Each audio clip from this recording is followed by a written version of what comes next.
Bismillahirrahmanirrahim. Alhamdulillahirabbil alamin. Allahumma shalli wa sallim wa barik ala sayyidina Muhammadin amma ba'du.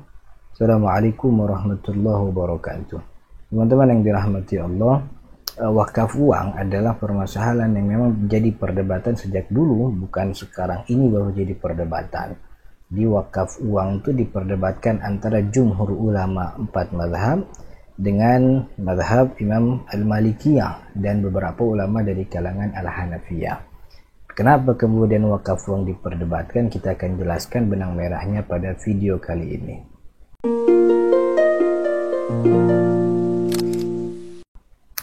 Teman-teman yang dirahmati Allah, wakaf uang kalau kita merujuk kepada kitab fikih klasik yang dipakai oleh kebanyakan ulama Indonesia, yaitu mazhab Asy-Syafi'i, wakaf itu habsu malin yumkinul intifa'u bihi ma'a baqa'i ainih, memenjarakan harta yang harta itu bisa diambil kemanfaatannya untuk khalayak, tapi ma'a baqa'i ainih, tapi tetap barang itu tetap ada, tidak hilang.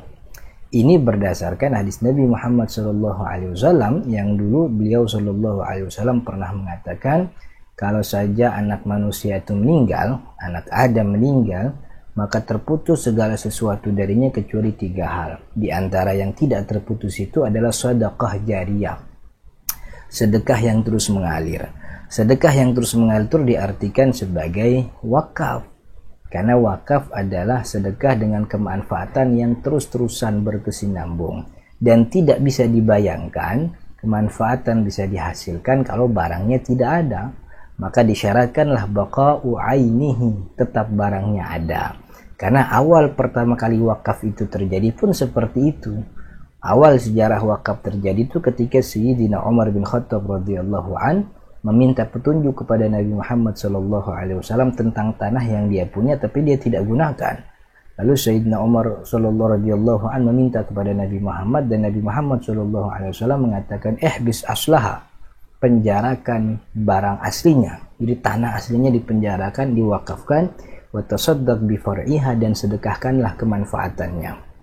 Dan itu jadi wakaf pertama yang terjadi dalam dunia Islam. Barangnya tetap ada. Inilah yang jadi dasar pandangan jumhur bahwa yang namanya wakaf itu ada syarat baqaul ain. Barangnya tetap ada. Karena barangnya tetap ada, maka kemaslahatan manfaatnya pun tetap bisa dikeluarkan dari barang tersebut. Nah, karena itulah jumhur tidak melihat adanya wakaf uang, karena uang itu tidak mungkin diambil manfaatnya kecuali dihancurkan, dilebur dulu untuk jadi sesuatu, jadi modal, hilang itu wakaf uangnya, tapi kemanfaatannya tetap ada, tapi hilang barangnya, begitu. Jadi tidak mungkin uang itu bisa diambil manfaatnya kecuali dihancurkan dulu, dilebur dulu dengan yang lain, baru kemudian dapat hasil, kan gitu. Kita pinjamkan, kita depositkan, dan seterusnya sebagaimana uang itu berjalan, begitu. Sedangkan mazhab Imam Malik dan juga sebahagian ulama dari kalangan Al-Hanafiyah juga mensyaratkan hal yang sama, yaitu wakaf itu barang tetap ada, tapi mereka melihat bahwa wakaf uang itu dibolehkan karena walaupun uang itu dihancurkan lebih dulu, dileburkan lebih dulu untuk diambil manfaatnya, sejatinya uang itu tidak hilang. Sejatinya uang itu akan ada lagi di hari kemudian dalam bentuk gantinya. Karena orang yang meminjam dari uang wakaf akan mengganti.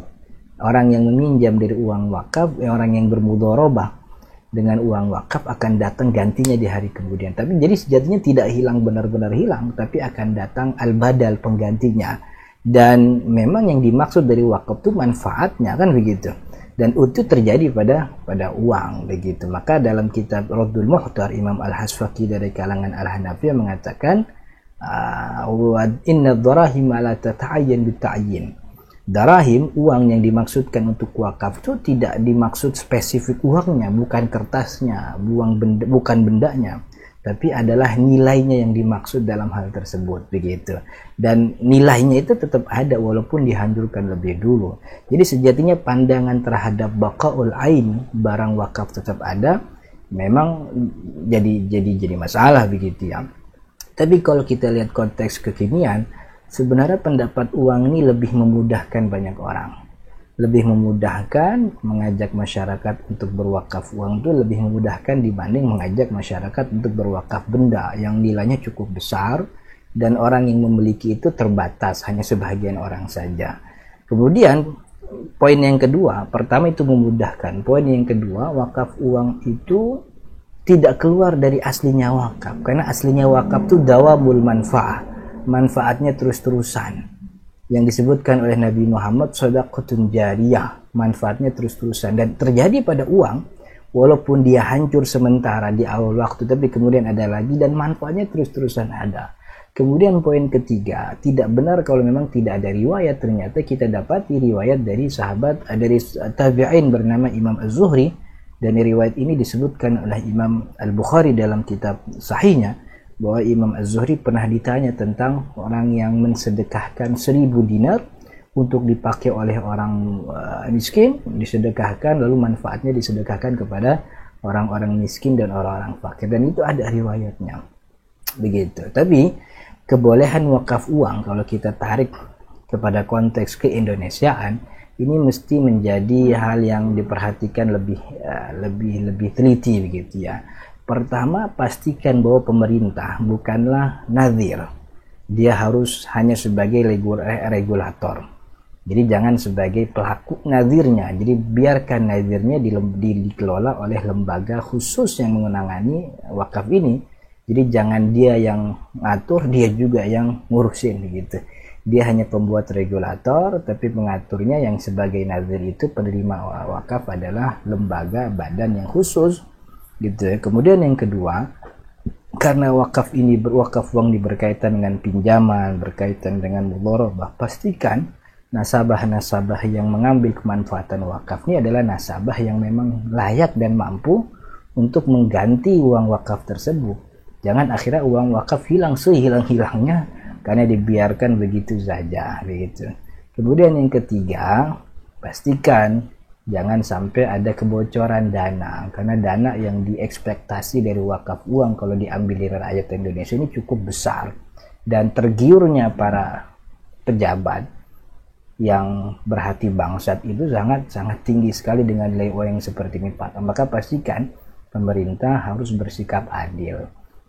Itu berkaitan dengan wakaf uang. Mudah-mudahan ada manfaatnya. Hadanallahu wa iyyakum ajma'in. Assalamualaikum warahmatullahi wabarakatuh.